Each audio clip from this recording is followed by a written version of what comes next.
Voix libre, la chaîne qui libère la Je suis parole. ravie de pouvoir t'accueillir aujourd'hui, en tout cas sur un sujet qui te porte au cœur, justement. Mais tout d'abord, je vais te laisser donc du coup te présenter un petit peu ton Mmh. parcours, quels sont tes projets actuels, tes projets futurs, et bien sûr après pourquoi ce switch entre salariat et entrepreneur. Exactement. Mais merci, pour l'invitation. Vraiment, je suis honoré parce qu'on a déjà discuté et on a beaucoup de valeurs en commun, et je suis très heureux de pouvoir partager aussi, mes projets et ce qui, m'anime, en ce moment.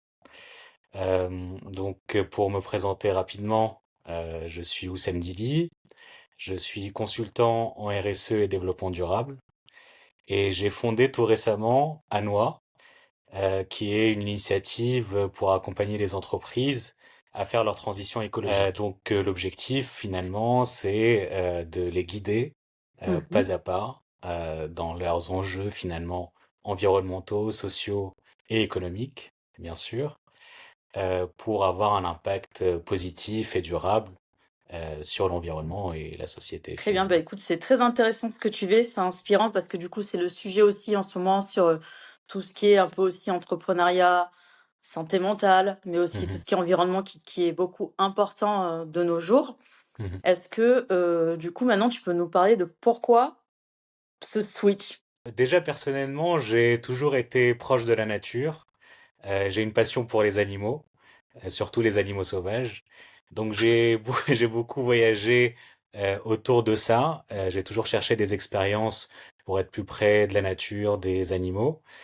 Et finalement, c'est un voyage en particulier, deux d'ailleurs, mais la graine a été plantée, je dirais, il y a quelques années, dans un voyage au Portugal, notamment où j'ai séjourné dans une réserve naturelle, et les animaux étaient en liberté, justement, et j'ai pu voir juste qu'il était possible de voyager autrement, de manière plus Mm. responsable, sur place, consommer local. C'était vraiment une expérience quelque part qui m'a montré que c'était possible d'avoir une éthique plus importante, à la fois personnelle et professionnelle, parce qu'autour du tourisme, voilà, c'est un des fléaux, le tourisme de masse quelque part, pour l'environnement et la société également, ça a un impact Mhm.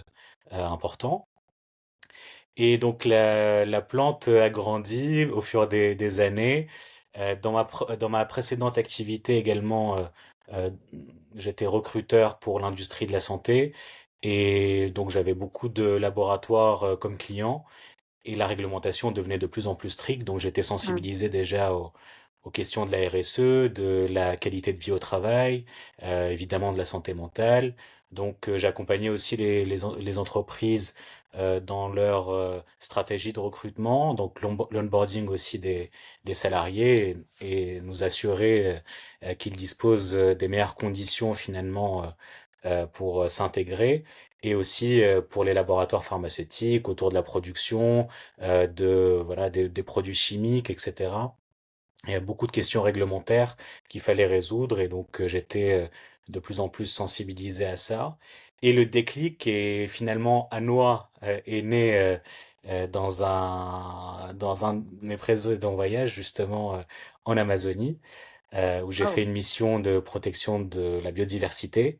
Mhm. J'étais dans un organisme qui s'appelle Amazonico, qui est présent depuis une trentaine d'années en Amazonie, et leur projet, c'est de réhabiliter les animaux sauvages qui sont victimes de la déforestation et du trafic également.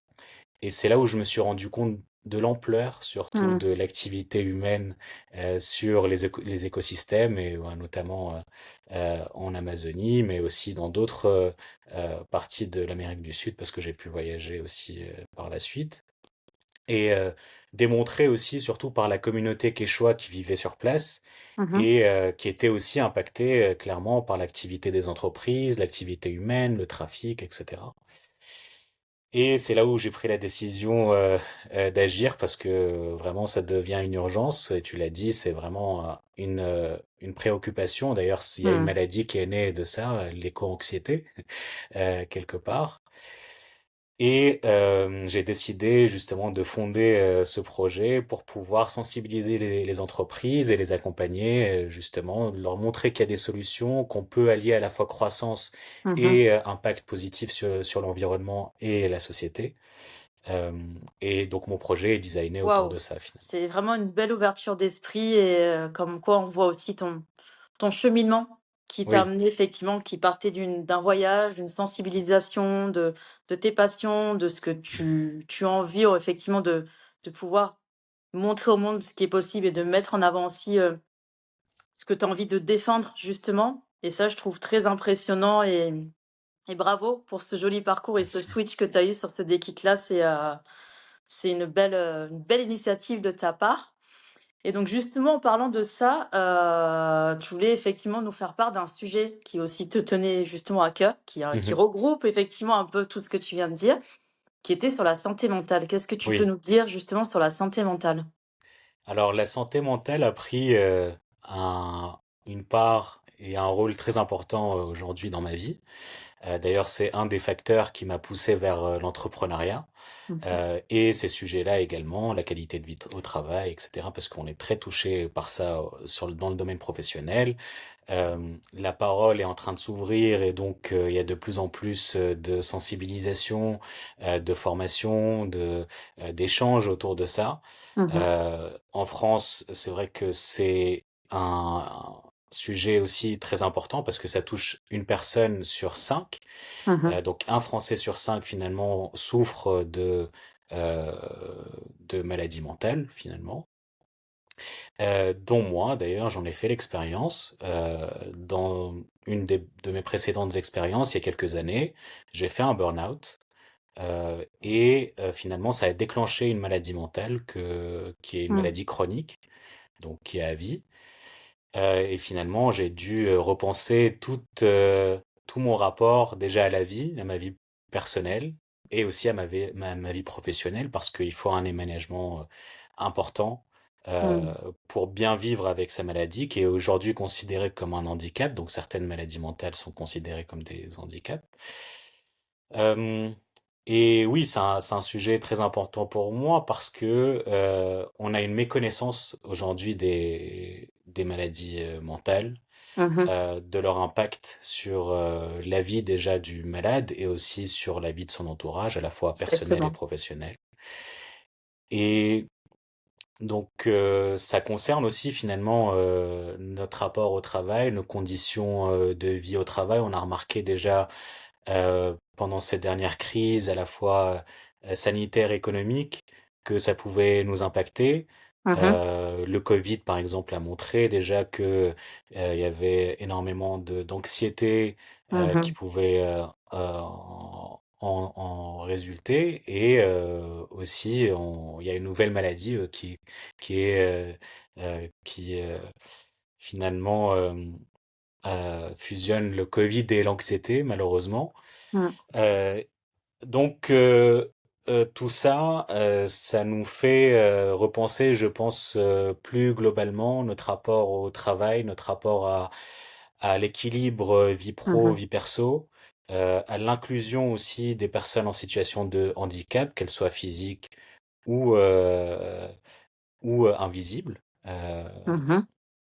Et donc c'est dans cet axe-là que j'ai envie d'avoir une approche aussi auprès des entreprises pour leur montrer que déjà l'inclusion, l'intégration est une force parce qu'on s'ouvre à des profils différents, variés, qui vont apporter une nouvelle vision, et on va justement avoir un impact plus important au niveau de la société, parce qu'on a vu déjà, et il y a eu des études, énormément d'études, Mhm. qu'avec une bonne politique de qualité de vie au travail, ça a diminué le stress des collaborateurs, ça a augmenté leur motivation, leur envie Exactement. justement de s'impliquer au niveau du travail, que ça a aussi amélioré la productivité parce que il faut être conscient aussi des enjeux d'une entreprise. Mhm. Ce sont des enjeux surtout économiques parce que c'est ce qui permet de grandir, de recruter, de perdurer.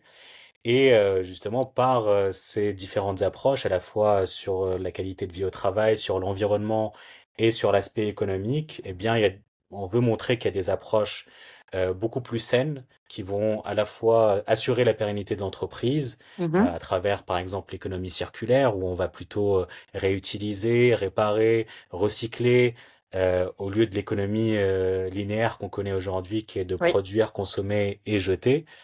Bah, là, on utilise moins de ressources, il y a moins de pénurie, parce qu'il faut savoir aujourd'hui que beaucoup de matières premières sont en pénurie. Euh, voilà, il y a beaucoup d'exemples d'entreprises qui sont déjà investies là-dedans, dans le textile par exemple, dans le bâtiment. Je travaille aujourd'hui avec des entreprises qui sont en redressement judiciaire et on a défini par exemple une politique d'achat responsable. Et ça montre déjà des résultats. On a des prévisions très positives à la fois économiques et environnementales. Donc c'est dans cette finalement dans cette vision globale que ça s'inscrit. Mhm. Effectivement, la santé mentale est au cœur des sujets parce que elle concerne les collaborateurs et les collaborateurs sont le moteur finalement du changement, de la transition, de l'évolution d'une entreprise. Qu'on soit entrepreneur, mais qu'on soit aussi salarié, ce côté santé mentale, c'est très important. Je pense qu'aussi, tu vois, je te rejoins parce que j'ai fait aussi un burn-out, justement, avant le Covid, justement, qui m'a permis on va dire, de me remettre en question. C'est vrai que sur le coup, c'était pas très facile, mais après remise en question et vraiment de lâcher prise. Donc, je pense qu'il y a des étapes aussi à accepter du Mhm, fait qu'on passe par ce cheminement-là, que la vie, voilà, nous remet sur on va dire, sur nos bons chemins. C'est de l'acceptation, de la compréhension, mais aussi, derrière, il faut bien sûr un passage à l'action, mhm, de pouvoir le comprendre et le guérir, mais de s'engager justement à mettre en avant cette santé mentale qui aujourd'hui prime partout, hein. C'est qu'on le met en avant, que ça soit dans une entreprise privée, ou que ça soit une TPE ou une TPME, enfin, peu importe la grandeur de la structure. C'est vrai que si on ne prend pas en compte justement la santé mentale et la satisfaction des salariés, l'entreprise effectivement ne sera pas productive ni efficace. Tu vois, c'est pour mhm, ça que tu parlais beaucoup de voyages et ça rejoint un peu nos points en commun aussi, justement. C'est moi, j'avais besoin d'aller voir, d'expérimenter justement dans un autre pays comment ça fonctionnait justement cette productivité, cette efficacité, que ce soit par l'entreprise même ou par les salariés même. Et on voit effectivement une grande différence. J'étais en mhm, Irlande. mhm, En Irlande, c'est vrai que c'est quand même un peu plus structuré, cadré. Les personnes sont quand même plus accompagnés dans le bien-être aussi, parce qu'on prend en compte aussi, leur remontée. On prend mhm, en compte leur satisfaction personnelle au sein de l'entreprise et ça, je trouve ça très important. Ça peut être même juste le fait de faire de l'exercice pendant qu'on travaille, mais d'avoir toujours cette cohésion d'équipe aussi, je trouve qui est important parce que ça touche le côté du management où je te mhm, rejoins aussi, qui fait mhm, que, si on n'a pas un bon management, qu'on n'a pas effectivement, enfin une entreprise qui nous permet de nous sentir à l'aise, je veux dire, alignés avec nous-mêmes, avec nos propres valeurs, mais aussi avec les valeurs de l'entreprise. mhm. C'est vrai que là, il y aura contre-productivité, justement sur ça, ouais. Complètement. Et tu soulignes un excellent point qui est un enjeu aujourd'hui pour toutes les entreprises. On remarque justement qu'une majorité des consommateurs et des candidats, par exemple, ou des collaborateurs, c'est de l'ordre de 70 à 80%, Ouais. recherchent une entreprise responsable, avec des valeurs justement qui ont du sens, qui ont un impact aussi sur l'environnement, sur la société, surtout sur la nouvelle génération. Euh, Mmh. la génération X euh, qui va représenter d'ailleurs un tiers des actifs dans quelques années. Mmh. Et elle, vraiment en grande majorité, ce qu'elle va rechercher avant tout dans une entreprise, c'est justement cet engagement euh, auprès de l'environnement et de la société qui va faire la différence aussi dans son choix de Mmh. s'engager ou non avec une entreprise. Donc c'est là où les entreprises ont un rôle à jouer pour attirer déjà ces candidats et aussi pour avoir d'autres opportunités économiques avec des produits éco-responsables, des services au plus près justement de ces enjeux pour voilà à la fois d'une part réduire ses coûts parce qu'elle va utiliser des produits, des matériaux recyclables, réparés, etc. Et donc on va faire de moins en moins appel à des matériaux qui coûtent cher, de plus en plus cher. D'ailleurs, on a vu Mhm. que le cuivre a augmenté de Exactement. 300% ces dernières années. Et aussi va identifier de nouvelles opportunités économiques comme des nouveaux consommateurs ou alors des nouveaux marchés justement plus éco-responsables.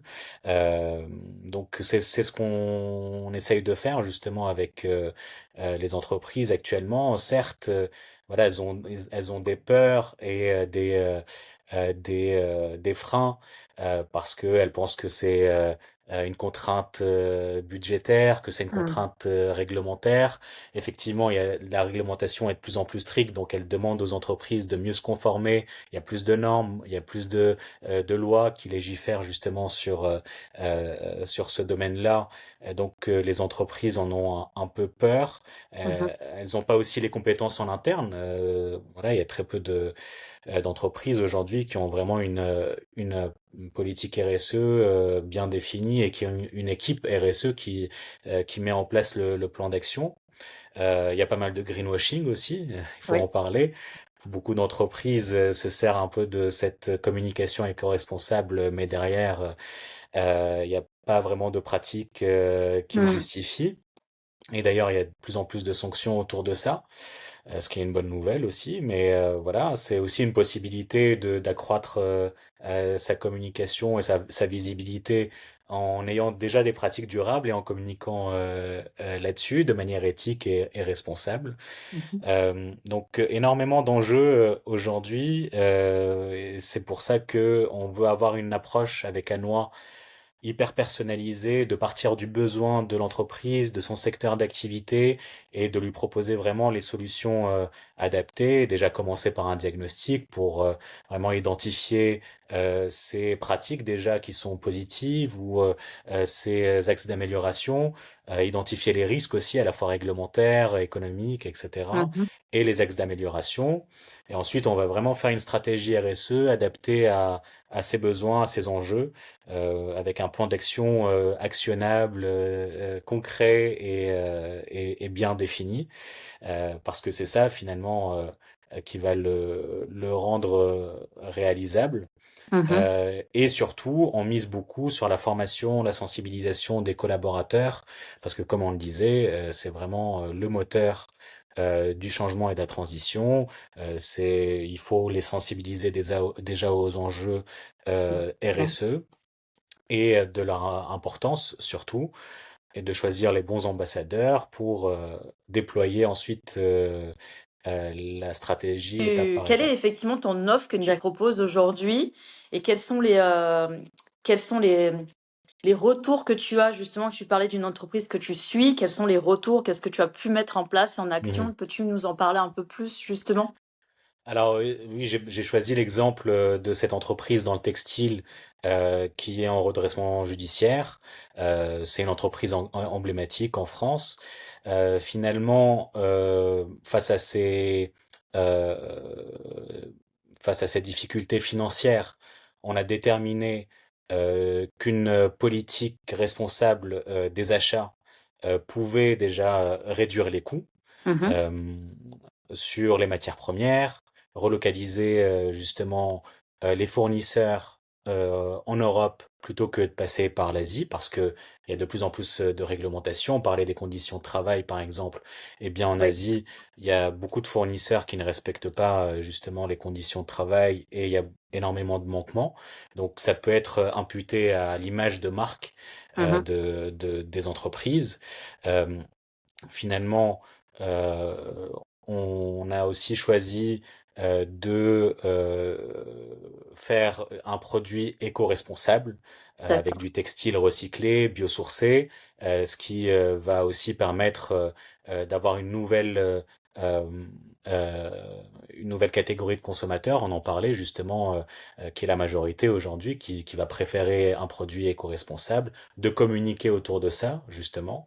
Et sur le plan environnemental, et évidemment, ça a des conséquences et un impact. Pour relocaliser les fournisseurs en Europe, eh bien, Mhm. on consomme moins de carbone, qui est mesuré en CO2. Donc, on réduit les émissions en CO2 complètement, de 50% d'ailleurs, parce qu'on va vraiment diviser les acheminements aériens de 50%. Et finalement, on va privilégier le ferroviaire, le maritime, et on a aussi des actions autour des commandes justement pour permettre une meilleure optimisation de la logistique, de la chaîne d'approvisionnement. Donc tout Ok. ça justement se fait avec des pratiques durables, de la RSE, et on a déterminé justement si le plan d'action était mis en place et respecté bien sûr dans les 12 prochaines années, dans les Mhm. 12 prochains mois, pardon. Euh, eh bien, on allait pouvoir dégager 30% du chiffre d'affaires. Euh, donc, ça permettrait, avec des financements, bien sûr, autour de la RSE, de permettre à l'entreprise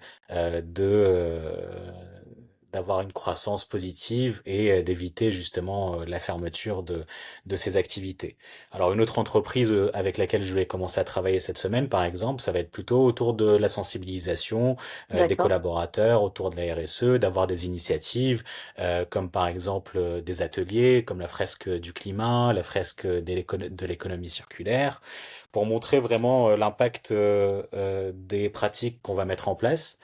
Euh, donc c'est assez divers et varié. En fait, la RSE, ça touche réellement tous les niveaux de l'organisation d'une entreprise, à la fois au niveau de la production, au niveau de la chaîne d'approvisionnement, de la Mhm. logistique, au niveau de la conception des produits. Donc on a aussi les conceptions qui est un concept lié à la R&D, donc pour avoir un design durable du produit, et bien sûr les communications, les RH, etc. Donc vraiment c'est un modèle économique finalement. Une offre qui est vraiment du sur-mesure. Tu t'adaptes Mhm. vraiment aux besoins donc de l'entreprise. Ça peut partir, donc, comme tu dis, de l'éco-conception, comme ça peut partir sur de la sensibilisation, comme sur des formations aussi en interne, comme en interne par rapport aux salariés, mais aussi à l'entreprise. Et justement, tu parlais des fresques, Mhm. que ce soit la fresque du climat, la fresque donc par rapport à la santé mentale. Est-ce que tu as des partenariats avec eux? Comment ça se passe justement? Alors oui, c'est possible de faire appel aux organisations qui gèrent ces ateliers. Euh, j'ai pu réaliser déjà la fresque de l'économie circulaire. D'ailleurs, c'est celle que je conseille pour vraiment démarrer, parce qu'elle englobe finalement tous les enjeux et Mhm. elle montre au niveau de l'entreprise quels sont les impacts à la fois négatifs de l'économie linéaire quelque part avec les pénuries des ressources, l'impact sur l'environnement avec les émissions de CO2, ce que ça engendre concrètement Mm. finalement au niveau de la planète, et aussi voilà sur le plan social, parce que on aborde aussi finalement les conditions de travail, on aborde la qualité de vie, à la fois vie pro, vie perso. Et perso. Mhm. Ouais. Donc c'est celle que je conseille à faire en priorité. Ensuite, on a, comme tu l'as dit, chaque thème a sa fresque quelque part, et elles sont toutes, je pense, très Mais intéressantes. écoute, c'est très intéressant que tu en parles et justement, c'est bien parce que ça va permettre aussi aux personnes de pouvoir aller faire un petit tour et d'aller voir Mhm. un peu ce qui leur intéresse aussi parce qu'il existe différentes fresques, que ce soit sur la santé mentale, comme tu dis, ou de l'économie circulaire. Il y a aussi tout ce qui est productivité dans les entreprises. Et on a de la chance d'avoir cette panoplie aujourd'hui qui nous permet voilà, de pouvoir nous renseigner, mais aussi de devenir ces ambassadeurs-là qui vont nous permettre d'intervenir directement dans les entreprises. Mais là, du coup, si on revient effectivement sur le sujet de la santé mentale, Mhm. pour toi, quels sont les facteurs qui sont importants qui t'ont permis de, voilà, de prendre conscience de ta santé mentale qui est aussi liée aussi à ton handicap, justement, de cet Mmh. équilibre vie perso et pro. Mmh. Est-ce que tu aurais des tips, justement, qui permettraient aux personnes de pouvoir voilà, se reconnaître en toi par rapport à ça? Mmh. Ce que je conseille, je pense en priorité, c'est de pouvoir, s'informer. Dans un premier temps, s'informer sur la santé mentale, sur ce que ça implique, justement, dans notre vie, à la fois personnelle et professionnelle, bien sûr, elles Mmh. sont toujours liées. Euh, donc, quels sont les facteurs finalement qui vont déclencher des problèmes au niveau de la santé? De pouvoir aussi consulter des professionnels, bien sûr, ça c'est très important. Mmh. Consulter des professionnels. Aujourd'hui, on a la chance d'avoir une séance de psychothérapie par mois remboursée par la sécurité sociale, ce qui est exceptionnel. Mmh. Donc, je recommande vraiment à toute personne. D'ailleurs, ça touche vraiment tout le monde à des différents degrés, bien sûr. Ça peut aller jusqu'à la maladie et au handicap, bien sûr. Mais avant ça, il y a un prisme quelque part Mmh. de de difficultés au niveau de la santé mentale. Donc, je pense de consulter avant tout. Et ensuite, c'est ce qui va nous permettre de mieux nous connaître, de voir quels sont à quel niveau on a des problèmes finalement. Est-ce que c'est émotionnel? Est-ce que c'est psychologique? Est-ce que voilà, c'est finalement de vraiment apprendre à se connaître, de se poser les bonnes questions, de d'identifier les moments où on va être le plus en souffrance. Mmh. Mm. Et de comprendre l'origine justement de ces souffrances, de travailler là-dessus, à la fois avec les psychothérapeutes, mais aussi on peut faire un travail soi-même qui peut être très efficace aussi. Euh, il y a énormément d'outils aujourd'hui qui sont disponibles. Vraiment, il y a des applications qui nous permettent de suivre quotidiennement notre état de santé mentale, de voir justement quelles sont les solutions. On parle beaucoup de méditation, d'exercices de respiration, de connexion à soi, euh, d'échanges aussi beaucoup avec son entourage. Je pense que c'est une question importante parce que ça permet aussi de conscientiser, de verbaliser des choses que peut-être on se serait pas dit tout seul. Euh, c'est, je pense, complètement une transformation Ouais, qui se mettrait en place et qui va nous guider surtout vers ce qui nous fait du bien, vers ce qui est le plus important pour nous. oui. Et peut-être que beaucoup de changements vont se mettre en place. D'ailleurs, c'est ce qui s'est passé pour moi, parce que j'ai pu, après avoir mis tout ce que je viens d'expliquer en place, eh bien, j'ai pu créer ce projet, par exemple, me lancer dans l'entrepreneuriat, qui est un rêve depuis longtemps, de faire des voyages dont je rêvais aussi depuis longtemps. Donc, ça va débloquer quelque part, voilà, des freins, des peurs, des doutes. Mmh. Et aussi, surtout, on va pouvoir identifier si il y a de plus grandes souffrances. Oui. On va pouvoir les anticiper et c'est pour ça que, à la fois, bien sûr, c'est important de le faire par soi-même. Et c'est aussi ce que je conseille vraiment aux entreprises, de faire de la prévention, de faire appel à des solutions qui existent aujourd'hui, comme Mocacare, par exemple, qui est un logiciel de formation, de Mmh. sensibilisation aux collaborateurs. Donc, de faire appel à ce type de solutions euh, pour garantir quelque part une bonne santé mentale de ses Bah, collaborateurs écoute, je te finalement. remercie vraiment pour ces conseils sur ces différentes cibles, effectivement, que tu indiquais. Et si on passait une journée avec toi, justement, sur cet équilibre vie perso et vie pro, Mhm. quelle est une journée type de ton entreprise si on passe une journée avec Oussem, justement? Alors, très bonne question. Très bonne question. Il n'y a pas réellement de journée type, mais j'ai des rituels qui sont très importants pour moi, qui vont justement dans ce sens-là, de garantir une bonne santé mentale. Alors je me lève assez tôt, autour de 7 heures. Mhm. Je commence tout de suite par de la méditation, parce que c'est le meilleur moment justement pour voilà, se plonger à l'intérieur de soi, d'être connecté au moment présent, de faire justement une transition entre quelque part le sommeil et l'éveil. Et c'est là aussi où j'évacue un peu les pensées qui peuvent être Mhm. préoccupantes, négatives, etc., où je me recentre. Après, en fonction des situations, je choisis un thème en particulier. Après ça, je m'occupe plutôt de l'aspect physique, donc je vais faire des étirements, beaucoup, parce que c'est important. Notre corps a Exactement. été immobilisé pendant plusieurs heures. C'est pour éviter aussi une mauvaise santé physique, donc faire du sport aussi.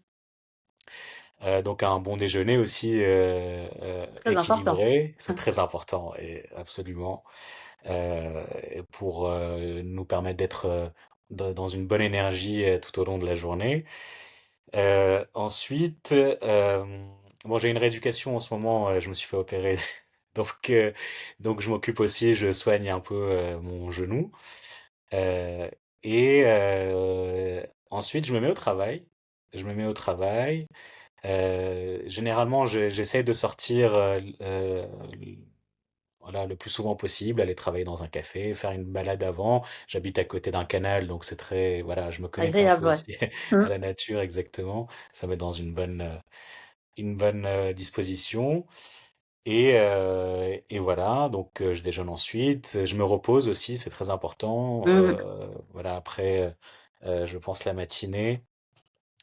Et je me fais encore une session de travail en milieu d'après-midi. Et le soir, je vais plutôt avoir aussi d'autres rituels. J'écris beaucoup. D'ailleurs, j'écris un livre en ce moment autour de la santé mentale aussi, où je partage mon expérience, mais aussi des outils, parce que j'ai été formé à la programmation neurolinguistique. J'ai déjà d'ailleurs un projet autour de la formation du développement personnel et autour de la créativité. Ça, d'ailleurs, c'est un sujet qu'on a en Un prochain commun sujet aussi. aussi, oui. Et donc, bah, j'écris beaucoup, justement. Je pense que c'est un bon outil aussi pour quelque part extérioriser, Mhm. extérioriser, voilà, notre énergie, nos pensées, etc. Et voilà, une méditation aussi le soir pour clôturer la journée.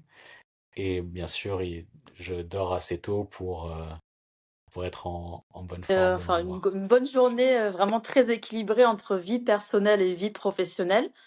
Et je trouve ça très intéressant parce que ça lie toujours en fait aussi le côté d'entrepreneur que tu as aussi, d'avoir ce côté santé mentale. Donc de bien dormir, de te lever en bonne santé, de prendre soin surtout de toi et de ta santé. Et puis après, effectivement, de pouvoir te concentrer sur la partie un peu plus professionnelle, on va dire, sur la partie de ton activité où tu vas pouvoir la développer. Et surtout cette belle surprise de ton livre aussi qui te permet, comme tu dis, c'est un moyen d'extérioriser, mais aussi un moyen de pouvoir faire partager aux autres personnes ce que toi tu as vécu et aussi de pouvoir le transmettre aux autres personnes. Justement, c'est très intéressant ce que tu dis. Et moi, j'avais une question sur ça. Mhm. Si tu devais laisser une trace sur cette terre après ton départ, quel souvenir ou impact tu aimerais que les gens gardent de toi et pourquoi? Je dirais de montrer que c'est possible de réussir à la fois euh, professionnellement et personnellement. C'est un peu dans la continuité de ce qu'on vient de dire, mais finalement d'allier quelque part l'enjeu économique et l'enjeu aussi de la santé, du bien-être. Euh, de pouvoir le prouver en tout cas, de prouver que ça fonctionne à la Mhm. fois pour les individus, à travers mon projet justement Agir léger et mon livre, de montrer qu'il est possible d'allier croissance et impact positif et durable, et aussi pour les entreprises. justement, euh, qui, euh, qui ont aussi quelque part une influence très importante, et de leur montrer que c'est possible d'allier les deux. D'accord, donc en fait, c'est effectivement, c'est lorsqu'on a la foi, tout peut être effectivement possible, que ça soit ta vie personnelle ou ta Mhm. vie professionnelle. Et bravo en tout cas pour ce beau parcours, Merci beaucoup. justement, euh, de, de t'être livré aussi par rapport à voilà, ce sujet qui te touchait à cœur et de voir cette belle croissance et de voir que tes projets continuent à avancer en gardant toujours cet équilibre qui est très important. Où est-ce que du coup on pourrait te retrouver si justement on souhaiterait avoir cet impact positif durable, comme tu dis, cette croissance, c'est pouvoir Oui. s'élever au maximum et avoir ces formations que tu proposes, ces ateliers, où est-ce qu'on pourrait te retrouver? Alors sur l'aspect professionnel, je partage beaucoup sur LinkedIn, donc mon profil personnel ou Samdili, et à la fois aussi sur la page d'entreprise Anoa Conseil, euh, et également sur Instagram, anoa.eco, où je partage plus de la sensibilisation, de la communication autour du développement durable, et c'est un sujet aussi qui me passionne. Hmm, Donc, sur ces deux plateformes marche. Et principalement. avant qu'on se quitte, justement, est-ce que tu as une citation qui te représente, qui représenterait ton côté personnel, mais ton côté professionnel Le aussi? succès, c'est quand la chance rencontre la préparation. Et c'est ce qui me guide dans tous mes projets, de toute façon, toutes mes activités, que ce soit personnel ou professionnel. Je pense que c'est ces deux facteurs finalement sur lesquels Bah, on peut écoute, miser. franchement, je te remercie parce que tu as raison et j'espère que le succès viendra à ta porte et que tu auras toujours de Merci. belles opportunités. Merci Donc, vous beaucoup, l'avez Vanessa. compris, si vous voulez le retrouver, donc c'est sur LinkedIn ou sur Instagram. N'hésitez surtout pas, voilà, à pouvoir communiquer avec lui, échanger. Il est très ouvert d'esprit. Il a une belle croissance sur plein d'objectifs qu'il souhaiterait mettre en place. Et si ça touche effectivement tout ce qui est environnement, santé mentale, tout ce qui est aussi RSE et que vous voulez impacter votre entreprise, ou que ce soit une petite ou moyenne entreprise ou même personnellement, n'hésitez pas à faire appel à Oussem Mdili. Il sera ravi, je pense, de pouvoir discuter avec vous. En tout cas, moi, c'était un plaisir. Merci, Déjà Vanessa. Tout le plaisir est pour moi. d'avoir fait effectivement ta connaissance à travers Oui, LinkedIn aussi, ça on peut le dire, oui. et que c'est une Contre. belle rencontre, C'est tout vrai. authentique. Et voilà, j'espère qu'effectivement, il y aura d'autres sujets que tu souhaiterais voilà, nous dévoiler, nous faire part voilà, de comment tu as grandi auprès de ton entreprise ou grandi personnellement. En tout cas, Mhm. tu resteras le bienvenu dans tous les cas sur cette chaîne Voix Libre. Et je te remercie vraiment pour cet échange-là et ta disponibilité. Et je Merci à te souhaite toi. vraiment que le meilleur dans ta vie et que tu puisses réaliser tous tes rêves et que le succès qui soit rempli sur ton chemin de plein de petits obstacles, mais qui vont te permettre de grandir et gagner en Bien sûr. expérience toujours.